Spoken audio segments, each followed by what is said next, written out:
Hi, I'm Sean Lancaster. And I'm Rebecca Lancaster.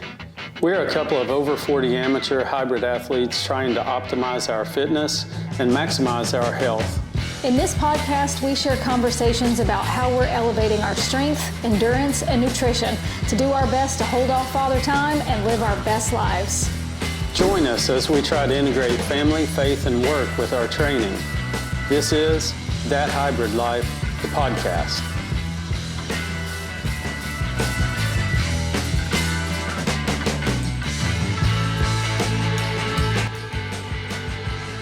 In this episode, we tell the stories of our First IRONMAN 70.3 finishes. Thanks for joining us. That Hybrid Life, the podcast, is brought to you by Lancaster Advanced Nutrition, performance supplements specifically formulated for hybrid athletes with a focus on recovery. If you're looking to train hard and recover harder, head over to lansups.com. Use code LAN15. LAN15 for 15% off your first order. Now on with the podcast. This podcast is for entertainment purposes only. The information presented is not to be interpreted as medical advice. Okay, are we ready? We are. All right. So, this is episode 3, and I've been trying to come up with a name for episode 3, and I'm thinking it's probably going to be something along the lines of like a tale of two 70.3s, because what we really want to talk about in this episode is our first two experiences. Our experiences with our first Ironman 70.3 finishes. Yes. And where we left off in episode 2, we had kind of introduced the fact that based on the euphoria of completing some River Cities sprint triathlons, and then we even jumped in and did a couple, I think, Olympic distance races in that time frame over a few years, where we were really focused more on just being travel, soccer, and youth triathlon parents. Yes. That pretty much dominated all of our spare time and took up a lot of our energy. We had time to train, and you continued to train pretty religiously, but I was also coaching, and so I didn't really take a lot of time for myself to train during these years, but right. I would kind of cram, the month, 6 weeks, 8 weeks before Shreveport every right. year, get in reasonable enough shape to go and enjoy the family reunion in Shreveport at River Cities. So, but where we're at this point is we have actually pulled the trigger. This was in 2016, early 2016.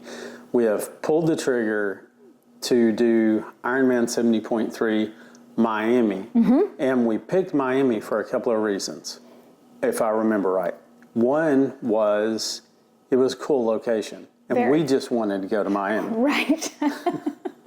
Right? If you're going to pay that much money and you have to travel anyway, go somewhere good. Yeah. Make it a destination. Yeah, it was a racecation. Yeah, a racecation, yes. Yeah. I'm sure that's a thing. Yeah, I think it is. I didn't make that up. But I liked it. So that was probably the main reason, but another reason is that it fit into the calendar well.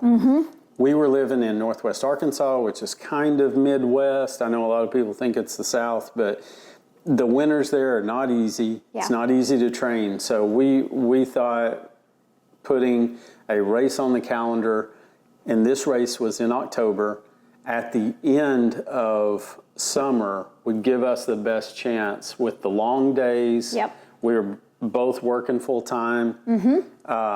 We had busy lives.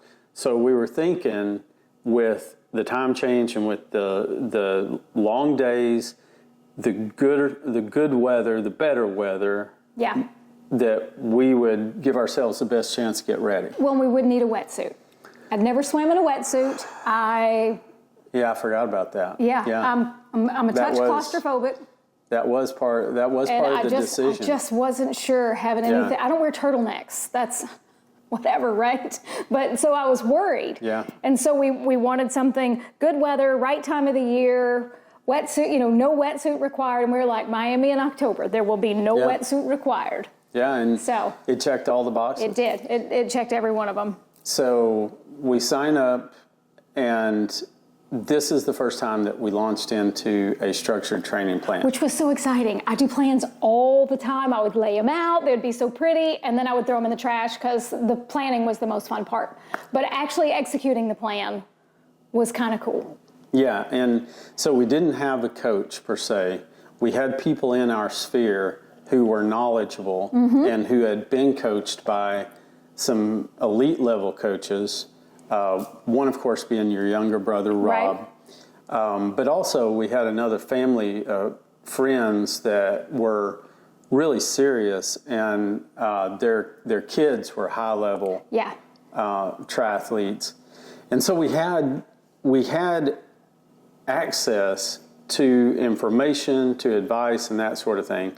But primarily, we took on developing our own training plan. And I think we based it off of a 16-week plan that we found in a magazine, but I'm not sure. Book, may have been a book. It might have been Dave Scott's book. Hard to say.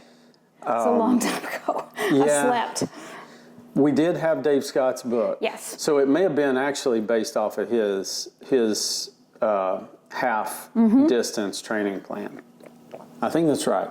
So we've got our plan, and it's 16 weeks, so you back that up, and we're probably launching into it, I don't know, May, June. Yep. Pretty seriously. And I remember being pretty diligent. We were. The swims were maybe once a week instead of 2 or 3 times a week, but I've covered that. Going to the pool, it's a deal.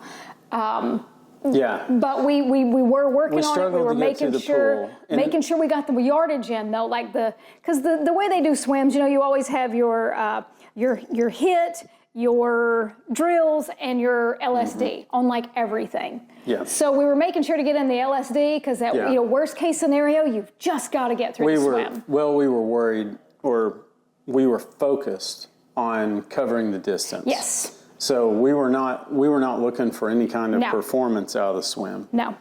And I think the thing that made the swim hardest for us was the pool that we were a member at was a serious competition pool. Yeah.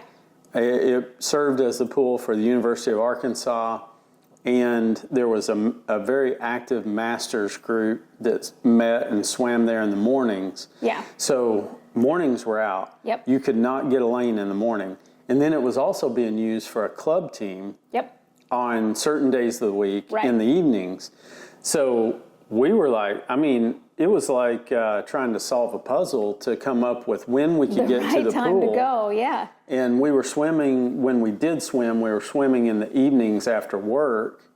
And again, that wasn't a given that we were going to get a lane. Yeah. So that was a challenge. The other challenges in the training, as I remember it, were at this point in time, you and I didn't train a lot together. No. Because our schedules, we were working that thing where I was I was not starting a company yet. That's a part of the story for the next.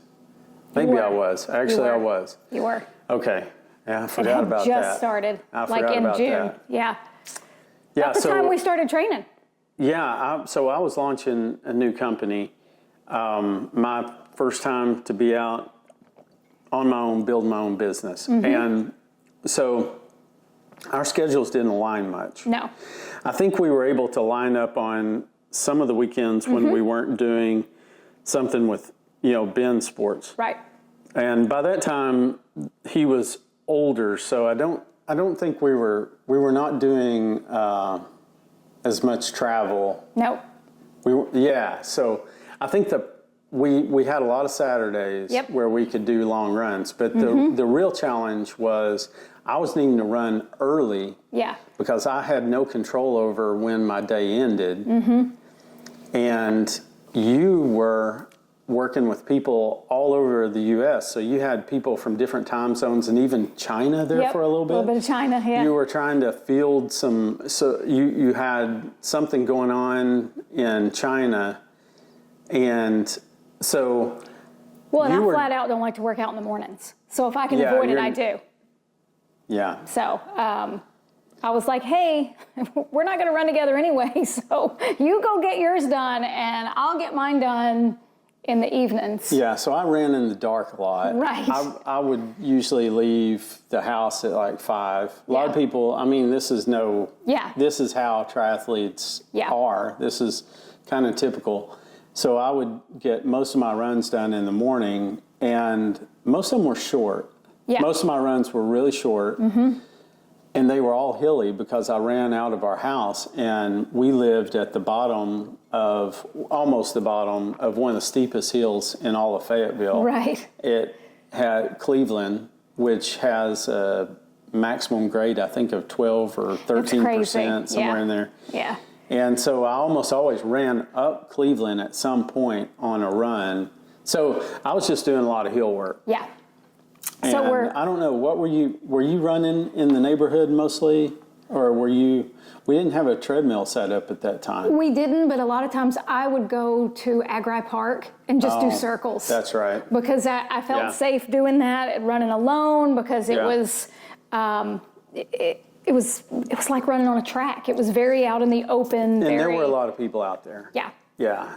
Okay. And that's kind of a cool place, because anybody that knows anything about Fayetteville, and I know the nostalgia's coming through, that's where we went to college and it's where we met each other.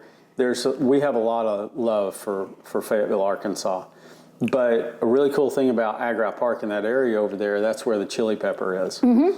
And anyone in like the running community in the United States, the collegiate running community, is going to know about the chili pepper meet that's held there by the University of Arkansas. Okay. So, anyway. So fun side note. Yeah. We're training. We're getting ready to go. We're getting all of our workouts done. We're hitting them. We are 4 weeks out. Yeah. Yep. And things go awry. Yeah. So maybe all that hill work and the fact that I think there were looking back now, there were some things missing in our nutrition too. But what you're leading up to there is that I developed a pain in my left foot, and I thought it had something to do with a previous injury. I've got a pretty thick medical file, and that's one of the injuries that is in my background. I broke that foot in high school.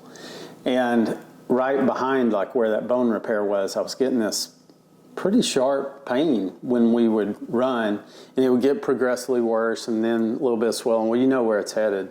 It's a stress fracture.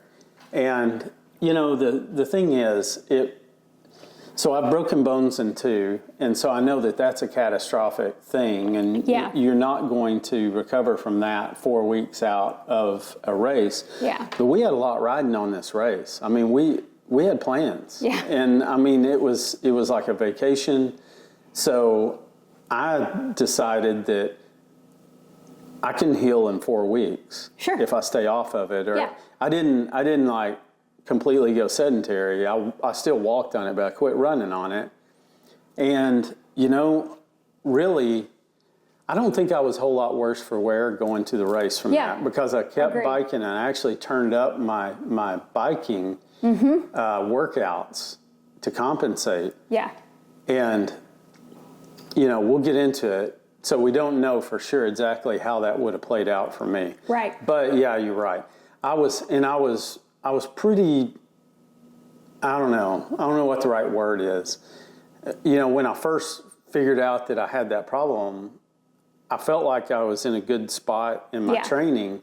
And, you want to feel sorry for yourself a little bit. Right. It's like... You've prepped, you've done 12, 16 weeks of work, whatever, 12 or 16, however many. And we've got this big trip planned. Yeah. Yeah, and that's one of the things about signing up for an Ironman race. Yeah.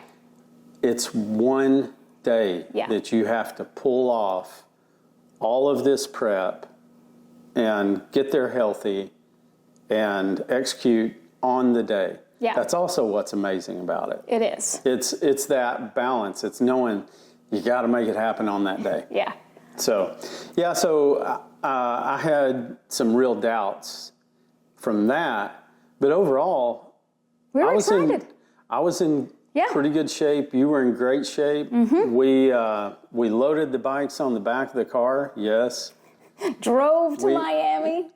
18 hours. Yep. We stayed over at a hotel on the way. We didn't drive straight there. Yeah. So, That's I mean, true. that's nice. Yep. Well, I'm just saying, so it's a 2-day drive, whatever, but got to see a lot of the country, which was fun. Yeah. So we get there, we get checked in. We're staying at the Marriott Marquis in Brickell. We had points, thank you very much. Yeah, we both had enough travel points built up. We would not have, back then especially, not have had the money to stay at the Marriott Marquis. It's a pretty high-end and Marriott beautiful property. hotel. It is amazing in Brickell in downtown Miami. And they upgraded us. So we get checked in. They upgrade us to a corner room. The corner is all windows. Yeah, it was and amazing. It's really close to the race. So, I mean, everything is just setting up. We picked the right race. It's just perfect. Yeah. So we'd chosen the right race. Brickell's gorgeous. The hotel's amazing. And it just really is peak first race story and material. We walk around. We see the site. There's a lot of pros there. So they're having... It was a huge race. Big race. Yeah. Over 2,000 entrants and like I said, I don't remember who was there pro-wise, but I remember that we later recognized their names. So it's like... They did a big panel. We watched them up on the big stage do their talk. And, and we just thought it was we were just taking it all in, really experiencing Ironman. Ironman, they're expensive. But man, they do a race well. They just do. It's nice. It's clean. It's well organized. They're well run races. Yeah. So everything was great. Everything's good. So we get up. We get to the race site the next morning. We're super excited. Yeah, that's right. We actually came in the day before. Right. So it wasn't like we didn't realize that it probably would have been better if we'd gotten there a couple days early and gotten settled in, but... May not have had the time or the ability to stay in the hotel that long. And we certainly didn't have the points. No, we were in the hotel 2 nights, thank you. Yeah. So we get to the race start, and they've got us in this chute, and we're lined up. I'm in front of you, lined up, ready to go. Your age group. They lined us up by age group because it was a wave start, and it was a deep water start. Yes. The swim was in the Bay of Biscayne, or Biscayne Bay, I'm not sure which is proper, but it's a protected bay that I think cruise ships dock on it, and some big yachts that we saw while we were out on the swim and that sort of thing. Super cool stuff to see. Yeah. It didn't occur to me, how do you get in that water? And I actually knew this. So I'm thinking, beach start? No, by the way, it was not a beach start. You had to jump off of this pier or a dock or whatever. It was like 6 feet. So scared to death of heights. It's ridiculous. I know, grown woman, scared of heights. When I was doing lifeguard training, it took me like 3 tries to jump off the lifeguard chair, which is, that's like 3 feet. But so we get up there and I'm looking at it, I'm like, oh my God, I have to jump off of this to do this race. So everybody's jumping in, swimming out there, and they're like, to the water. I'm like, oh my God, you can do this. Okay, 1, 2, 3, jump. You did not jump. Okay, 1, 2, 3, jump. And the guy's like, everybody to the water. I'm like, I hear you. So I finally, a little bit of a stressful way to start a race. Your heart rate probably went to like zone 4 right away. I get up the courage to jump in, and I jump in, and the day for me was over. It wasn't really, but it could have been. I was waving to the crowd. Meaning you had already won the day. I had won the day. Yeah. I jumped in and started the race because that was so crazy. You overcame a real fear. I really did. And so here's how I saw that happening. As we walked out onto this dock, pier, whatever, and I know I'm probably at least 3 groups behind you, by the time I get out to where I can see the water and that it's 5-6 feet below us. Yeah. Oh yeah. I really thought there was like a 50-50 chance that there was going to be a little angry woman waiting for me that was going to kick me right square in the walnuts when I got up for my turn to jump off the dock. Yeah. Because I actually knew that we had to jump off a dock. Just kept that to yourself, did you? Yeah. I did. But I didn't think it was that high. Right. I thought it was like 2 or 3 feet. It was not. It was much higher. It was, but that's okay. So I get in the water, I'm doing my swim. It was a good day. I got out of the swim, I get onto the bike. I remember getting a little seasick on that swim. There were some pretty good swells on the backside. Yeah. Not seasick, but just that feeling that you get when you're kind of... Yeah, and we'd never done that. And we'd never swim open water, you know, where you've got any kind of tidal action. Yeah. And there was actually there were some swells on the far point of that swim. So I don't remember that. I remember jumping off the pier. And getting out of the water. Yeah. And I was like, that's right. That was awesome. I think at some point I remember thinking, man, it's a long swim. Yeah. I'm getting kind of bored. I wish I had a radio on. I remember thinking it was surprisingly salty. Yeah. And I was not prepared for a couple of things. One was it was really cool because you felt buoyant. And we didn't have wetsuits, but you could still feel the buoyancy. I'd never really experienced that. Yeah. And then the other thing was I didn't hold my nose when I jumped off the dock. Oops. And I got a blast, like a gallon of salt water right up both nasal passages. And so I had that to work out for the first couple hundred yards on the swim. But my swim was terrible. Yeah. Meaning time. Time-wise.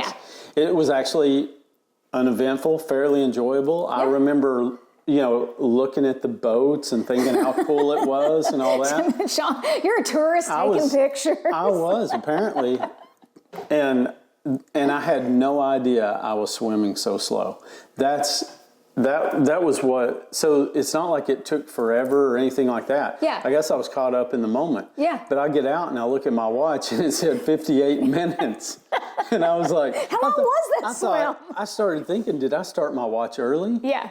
By like 20 minutes? No, it just took that long. It was actually a 50. Anyway, so you get to transition way before me because you swam better than I did. Yep. You especially back then, you were a better swimmer than me. You get on the bike and you head out, and we head out through downtown Miami. Yep. And the bike course is set up where we get out of Miami and then we head due north on a 4-lane that they've got 1 lane reserved for us. The 2 inside lanes, so hugging the median. Hugging the median and until you get to the turnaround. And it's just... And then you do the median on the way back. Right. Yeah. And it is just all north and then turn and come all south. And the reason I bring this up is the day before, or maybe 2 days, no, the day before, weather front had moved through. And so we had a north wind that was howling and ripping at like 30 miles an hour. It was crazy. So we had actually put tri-bars on my bike. Yep. You were riding a road bike, but we had fit some stubbies on that you didn't have any controls on. No, I did. We got the new controls, and I got the little system to put on it so I could drink because I'm terrible at drinking on the bike. And when we did that, I was really nervous. Yeah. So I was super excited. I'd been practicing. We'd been riding outside, and I would get down on my aero bars, and I had the little speedometer. Nothing, not a bike computer, nothing fancy. Just it measures your wheel, whatever. So I'm going, and I'm like, I'm in such good shape. This is so much fun. I can't believe I'm doing this. So the wind was awful. So 30 minutes in, probably, I'm like, good God, is the wind ever going to let up? So you keep fighting it, Finally, I look down. I'm doing like 9.8 miles an hour. I'm like fighting the wind. Well, I had to just laugh. I'm like, whatever. The thing is, you actually... When you're in a tuck, you've got a pretty small CDA. You're fairly aero. Yeah. I mean, you're not a big person, but you are so light. So and you want light? So my bike's titanium, and I ride these carbon wheels, and I'm fairly light. Not in the wind. In the wind, that will just have its way with you and push you anywhere. Just moving you all over the road. So it was frustrating, and I am worn out when I get to the turnaround. So I get to the turnaround, and they're handing out water and stuff. I just pulled over, got me something to drink, and they're like, "Are you okay?" I'm like, "I'm fine." My God, it had taken me that long to get there. There was no reason to blow through the aid station. I think it took you, and this is not me being crappy about it, but I think it took you almost 2 hours to get to the turnaround. Oh, yeah. But let me tell you, honey, when I turned around, I was doing like 28 miles an hour. I had the wind. But I was so freaking tired, but I didn't care. I rode it in. It was awesome. So I was worried I wasn't going to make the bike cutoff. At the time, I think it was close to maybe a 4-hour cutoff. Might have been 4:15 or something. And I skated in at 3:45, and I was, I'm feeling good about it. I've never been so excited to find transition. And I'm going to pause there for you to tell us about your bike before we talk about my run. But I was excited to get back in. Yeah. So I found out that I was in better bike shape than I thought I was. So when I left T1, maybe because of my leisurely swim, I was feeling really good. Just all refreshed. It was kind of like, leisurely. And so other than, the chafing from that salt water, didn't plan for that. But nonetheless, I'm headed out. And I remember just checking. I only had a speedometer as well. And I just checking in, every mile or so. And I was north of 20 miles an hour into that headwind. So I felt like I was really, and I didn't feel like I was burning a lot of matches. So I thought I was having a great day. Yeah. Whether I could have sustained that, who knows? Right.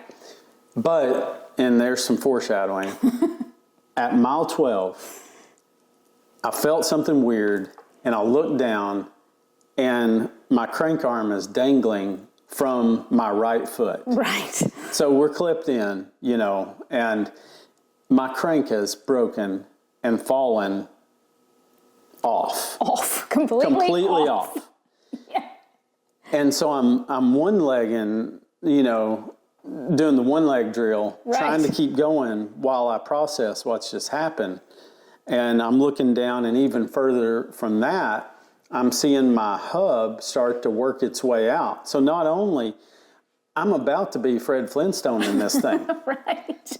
So I pull over, and, I'm looking at it. I've got tools. Thought I was prepared. Didn't pack an extra crank. Right. But fool. So I tried pushing my bike for a while and waiting on support, and they did have support. They had bike support, but of course bike support's not going to have anything that can help me. Right. They're not going to have a crank arm and these kind of things.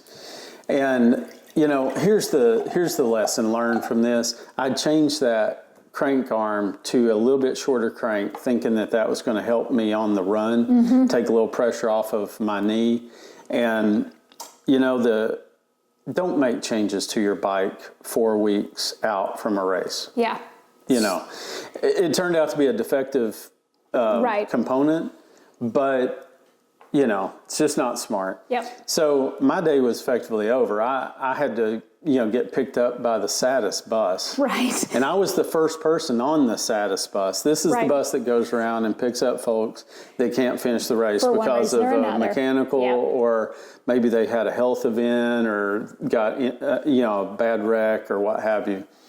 And, it was just me and the bus driver for a while. And, we were snaking around in backwoods, back in the swamp. I thought, it was like a scene from a bad movie or something. About to end up in the paper? Yeah, I was going to be alligator. You're really with Iron Man, right? Yeah, and, the thing is, I didn't even ask. The guy just picked me up, But anyway, so eventually what he was doing, he was trying to get away from the race to get to another point, whatever. But the bus filled up. Yeah. And, so I'm riding around. It took me like 2 hours, 2.5 hours to get back to transition. Yeah.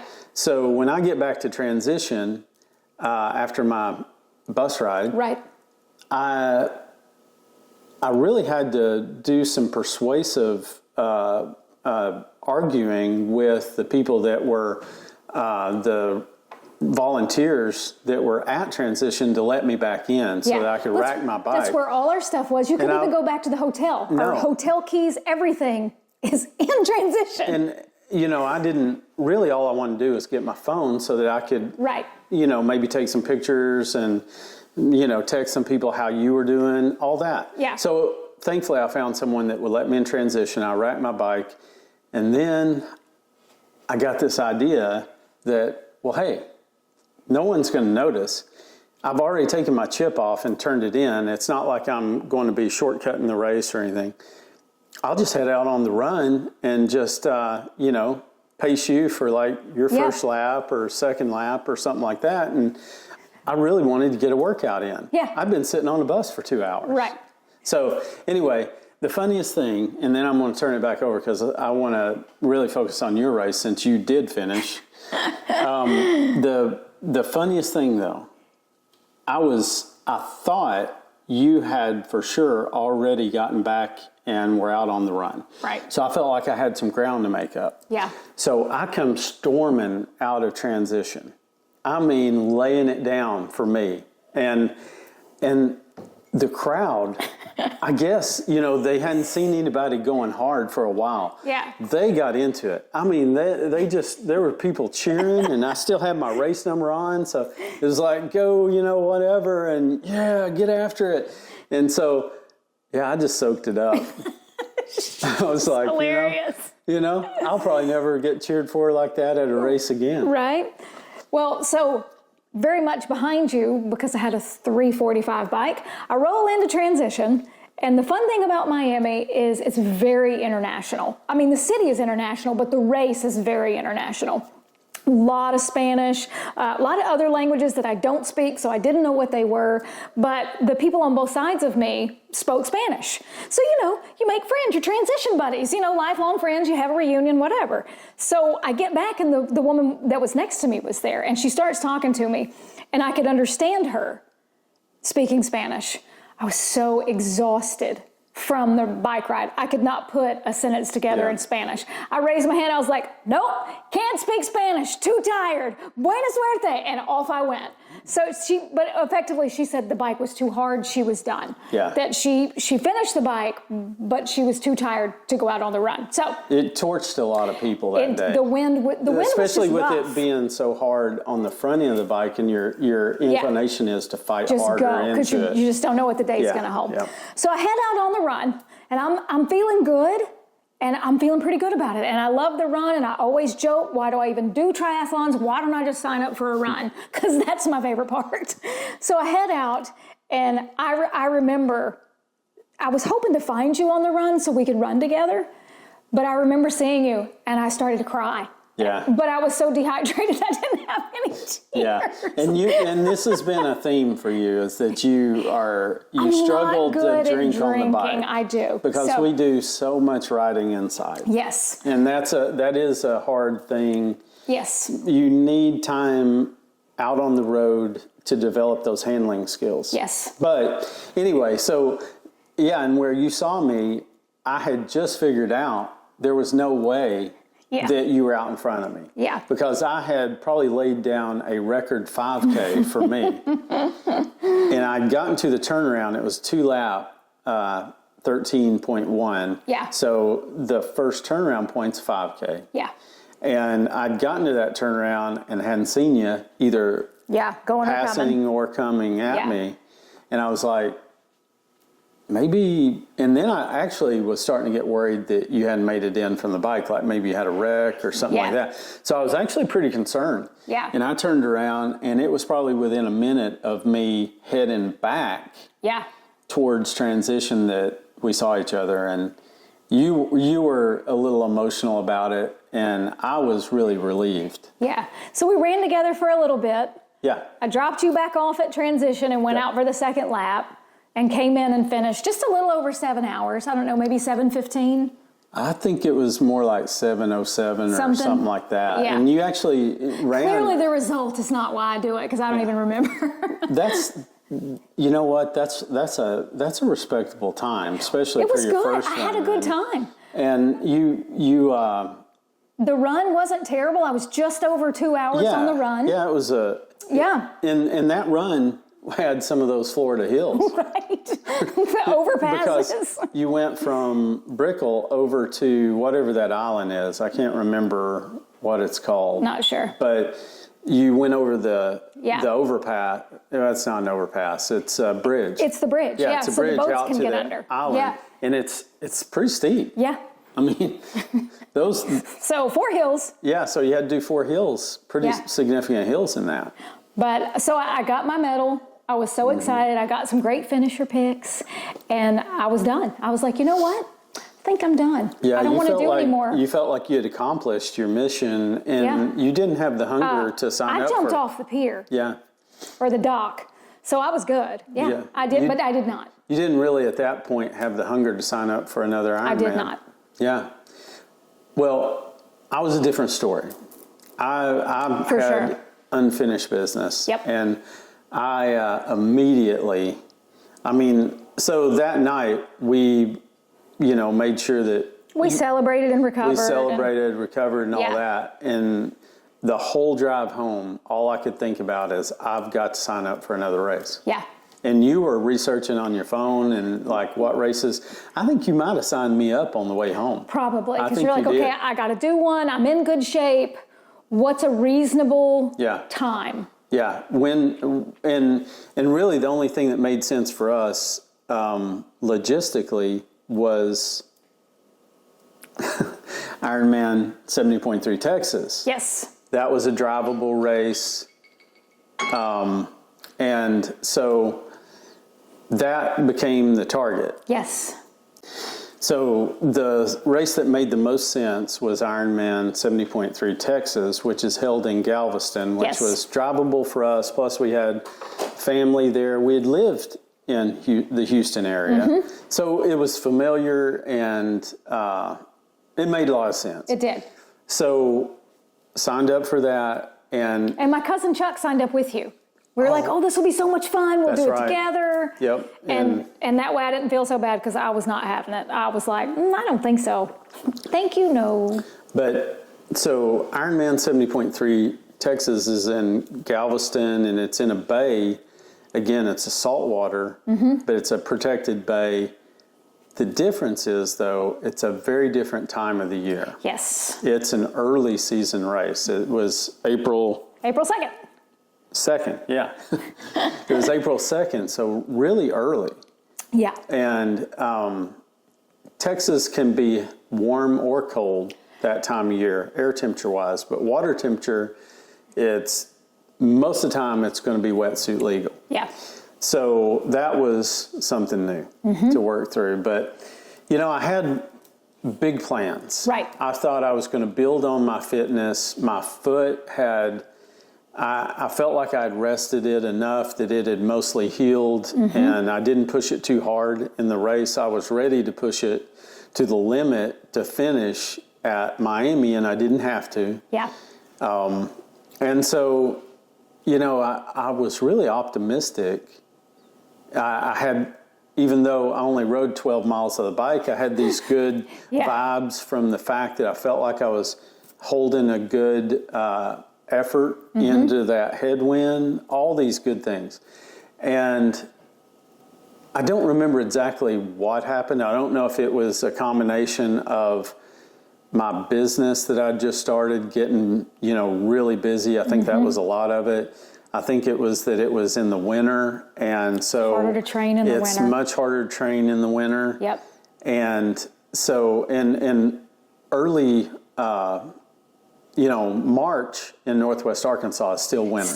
Still winter. So that critical time period, that 6 weeks leading into the race, is sometimes the worst part of the winter in Fayetteville. And so all of these things kind of combined, and really the result was I went to Galveston way less fit than I was in Miami. Yeah. And quite a bit heavier. Yep. Probably at least 15 pounds heavier. Yeah. I don't know what I was doing.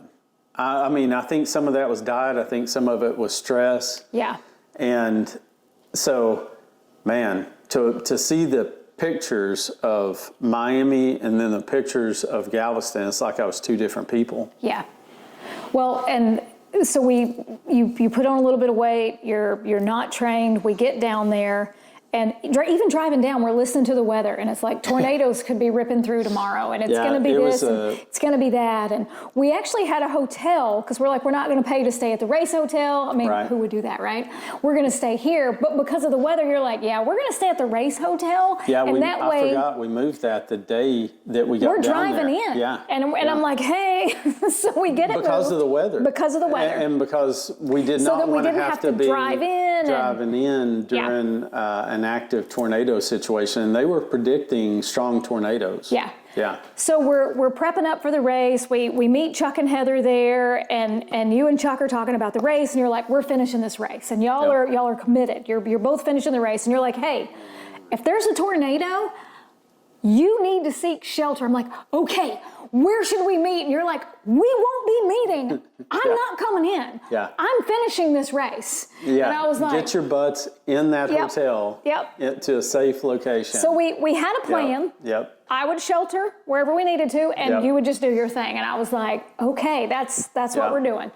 Fortunately, the weather was good. It was. And it turned out to be an amazing venue. It was. It was a really cool location. Yeah. One thing I want to say about the night before the race. Do you remember that we went to eat out on that pier and the storm was trying to make its way in? And do you remember how rough the Gulf was? The waves coming up on that seawall. You talk about freaking somebody out. I was like, do you have to swim in that? Yeah. I mean, it was. It looked angry. It did. It was an angry day. An angry sea. Yeah. It was. And so that was a little unnerving, but yeah, as it turned out, the bad weather went north, and really the weather for race day, other than crosswinds, we had some pretty significant crosswinds on the bike, but really it was pretty good weather. So when you expect tornadoes, any weather, I'm like, it was great weather, and you're like, what? Yeah, yeah. What? There weren't tornadoes. Well, you didn't have to. You didn't have to do the bike. So, right. Yeah. Exactly. On purpose. Yeah. So, but it was a cool venue. Mm-hmm. It was the run was 3 lap, which was kind of a grind, but it really is good for spectators. It was wonderful because the way you ran around the venue, you could catch you here, and then you would go out, and then the spectators could get to another part. It was like a resort. By the time you got back around. Yeah, so you could see you in 2 different places 3 times. So there was like 6 opportunities to see you and cheer. It was really cool. That was really good for spectators and really for participants, for competitors. The bike, I guess I need to start the swim. Start the swim. Here's the thing about the swim. I'd never swim in a wetsuit. Yeah. And we didn't own a wetsuit. No, I borrowed one from your brother. Right. We are not exactly the same size. You are not. Well, and you're not the same shape. We're not. No. Yeah. I mean, so I had this misfitting. I don't even think I'd tried it on. No. We're like, it'll work. We'll just make it work. Right. Or I won't wear it and I'll just tough it out in 70-degree water It'll or whatever. It'll be fine. But fortunately, I was able to get it on. But the funny thing was when I was putting it on, like 10 minutes before, my time to get in the water. So I'm pulling this thing on, and I hadn't really looked at it, but that thing had hot glue repairs all over it. Right. And a concentration of them right on the crotch. Right. I mean, I was like... where you would pull. Yeah. Right. Of course, that's where you pull to get it on. And I'm like, I was really worried about pulling on that because... Yeah. Well... I wasn't naked underneath. That's a whole other thing. I know sometimes people don't get the memo that you should wear something under your wetsuit. If you're new to triathlon and you're going to do a wetsuit swim, wear your tri-suit under your wetsuit, at least the bottoms. So anyway, I had on my tri-suit underneath. Yeah. But I was really worried that thing was going to come apart because it looked terrible. It was sketch. Yeah. But kind of a funny thing, because I never swam wetsuit, I didn't know how much help that gives your hips. Yeah. I had a phenomenal swim. Right. Now we only do wetsuits. I was like, okay, I don't suck in a wetsuit. Yeah. Yeah. So the swim went really well for me, and that was the highlight of the day because it went all downhill from there because my lack of fitness, my being overweight, it all caught up to me. And really, the first half of the bike wasn't too bad, but the second half of the bike was really a struggle.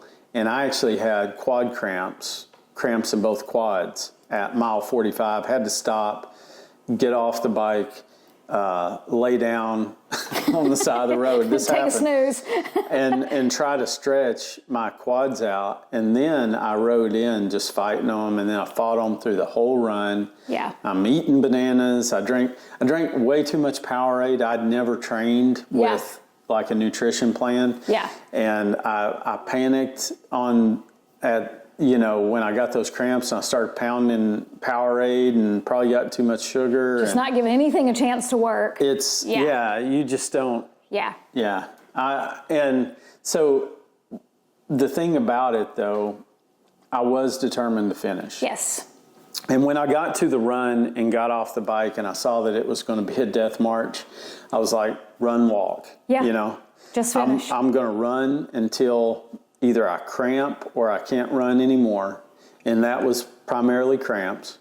And let me just say, the cramping was not entirely nutrition. Yeah. Matter of fact, it may not have even been mainly nutrition. What I've learned since then is cramping, is really a multifactorial kind of thing. It can be driven by lack of electrolytes and things like that. But it can also just be flat out, you're not conditioned for what you're asking your muscles to do. Yeah. And they just rebel. Yeah. And I think that's a lot of what happened to me. I probably went out a little hard on the bike. I was feeling great about this newfound swim technique called the wetsuit. Right. And so I automatically am thinking, well, maybe I'm in better shape than I thought I was. Yeah. Well, maybe I'll just, go lay down a stellar bike too. Yeah. Yeah, and so I probably overbiked on the first half for my fitness level. Throw in a little bit of application of nutrition, lack of electrolyte, whatever. Yeah. And it was a total death march. But what good really came out of it was Chuck had gone off a little bit before me, and I shouldn't have said this was good. He was having a worse day than I was. Right. I hate it for him. But what was kind of cool about it was that I was able to catch him on the run, and then we were able to work together on the last lap of the run. Encouraging each other, setting our goals. How far can we make it this time? Okay, now let's walk a little bit. Yeah. And we were able to cross. We got to shoot together and cross the finish line together, and which is amazing because they take pictures at the finish line. So we have rarely, when you do a race with somebody, do you get to finish together and have finish line pics together. So that was really, really cool. So yeah, that was awesome, and I'm so glad I got to share that with Chuck. It is a real accomplishment to do a 70.3. It is. Let me just say that right now. Going 70 miles without stopping, I don't care if your time is 5 hours or 8 hours. That's a real accomplishment. 100%. And so to share that with him was really cool. Yeah, very much. But I will say that race, it did not take me, I don't think I thought about it during the race because I was just, I had a singular focus to get to the finish line. Yeah. But I don't think it was 10 minutes after the finish, I knew I did not want to do that again. Yeah.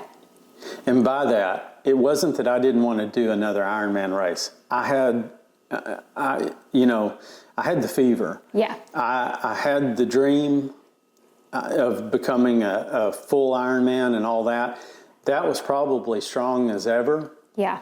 but I knew I didn't want to do it in that condition, in that lack of fitness, and not in that body. So, I didn't know what I needed to do or how I needed to do it, but I knew that I needed to change that. Yeah. So I think, that kind of leads us into where we're going to pick up with our next episode, which is a discussion about body composition. Yes. And on the ride home, we have these long conversations, these long car rides, because we insist on driving everywhere. We were discussing what do we want for ourselves, what do we want for our fitness, and at that point I was like, I don't want to be on the cardio treadmill. Yeah. I don't like the way I look.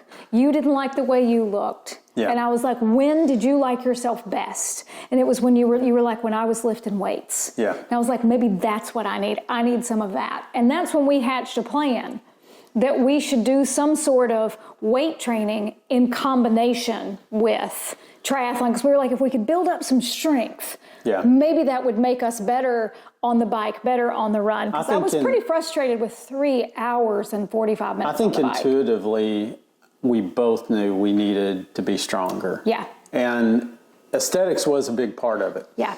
And the thing, and that sounds kind of shallow, but the thing is, we had just instinctively, I think we'd stumbled on the hybrid philosophy. Yes. And really, no one was, to my knowledge, talking about that back then, at least not widespread. There probably were, but we weren't aware of it. And, that idea of combining strength training with endurance is really what we were feeling like we needed. And so that set us on a path. Now, that was not full-fledged. No. Really understanding how to optimize body composition. Really, I'm not sure I know even now everything there is to know about optimizing body composition. And if someone says that they do, well, not sure about that. Yeah. Because there's a lot to that. And what I didn't know then, we focused in on adding the strength training, which I think was the most critical piece. But there was a whole other part that had to do with nutrition that we had not even scratched the surface of. That didn't come for another 3 years. Yeah. And the thing is, and I know I've made this point before, we were eating a good diet by 99% of people's understanding and standards. Yeah. So for our next podcast, so we've gotten through how we got through triathlon, how we got to lifting weights. Yeah. So we'll talk about body recomp. And this in the desert. Yeah. And this podcast, we decided to call it That Hybrid Life because it really is how we have adopted this hybrid training philosophy. For sure. But the reason that we're kind of taking this extended trip down memory lane for us, part of it's because we're having fun with it. But it also, I think context is important. Yes. So that people know, if you're listening to us, you know where we came from. There were 10 years before we got to. Yeah. Yeah. Yeah. So anyway, let's wrap this one and we'll pick it up in the next episode. Sounds good. Thanks for watching. You've been listening to That Hybrid Life podcast. Tune in next time for our conversation on body composition and hybrid training. It's going to be an interesting discussion.